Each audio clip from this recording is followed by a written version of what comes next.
For more on this one, let's bring in Republican strategist Rina Shah and Democratic strategist Kurt Bardella, who served as senior advisor to Republicans on the House Oversight Committee from 2009 to 2013 before leaving the GOP in 2017. Kurt, let me start with you. Wait, where's your Fetterman hoodie and denim? I thought we had a deal, Kurt.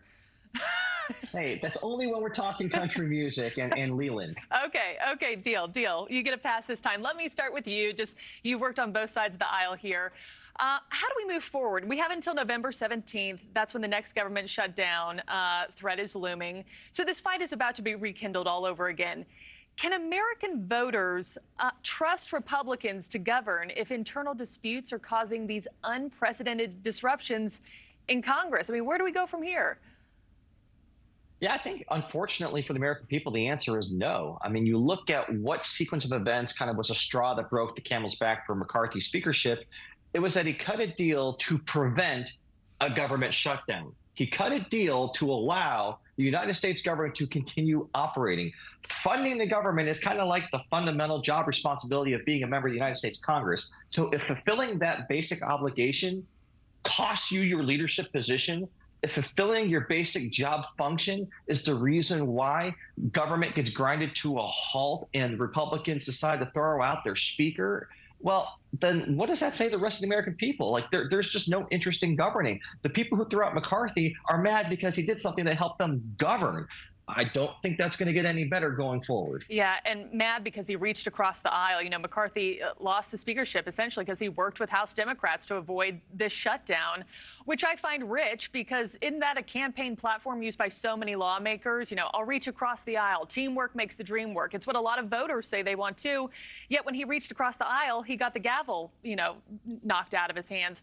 So, Rina, can anyone willing to reach across the aisle to pass legislation even win this race? Well, right now, the moment we're sitting in is that we're barreling towards yet another government shutdown. This would be, if it happens, the 22nd government shutdown in 5 decades. And I think that's just completely illustrative of how dysfunctional Congress has been in this era. It's just one of those things that we have come to accept as Americans, is that Congress doesn't work for us.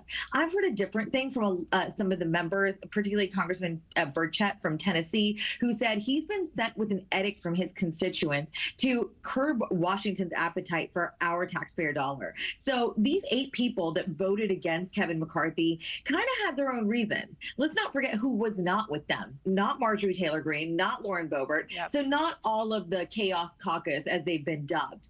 But one thing that's in particularly fascinating, I think, about how the road forward looks right now is that you've got 2 people that aren't exactly moderate in gunning for the speakership right now. Scalise would have been a number of years ago, but he and Jordan now look about the same if you look at them on their face. I think Jordan obviously goes more for the culture wars. He's into the political theater of Congress, always kind of has been. But Scalise can be seen as a steady hand, a bit of a continuation of McCarthy. He's got loyalists and his staff around him, which Kurt and I both know is incredibly important, having served in the body. When you got loyalty for a man like Scalise in the roles he's served in leadership so far, that allows you to augment the whipping operation. And that's important for any speaker, to not just have a solid one, but really to have somebody that has full control, because this is what we saw happen this past week. No control, lack of trust, and too many concessions made. That was the nail in the coffin for Kevin McCarthy. Yeah, I know also on this short list,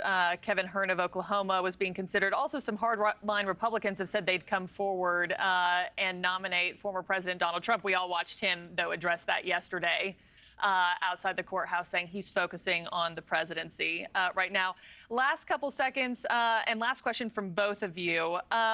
Who do you think the next Speaker of the House is going to be? Kurt, I'll start with you and then end with Rina.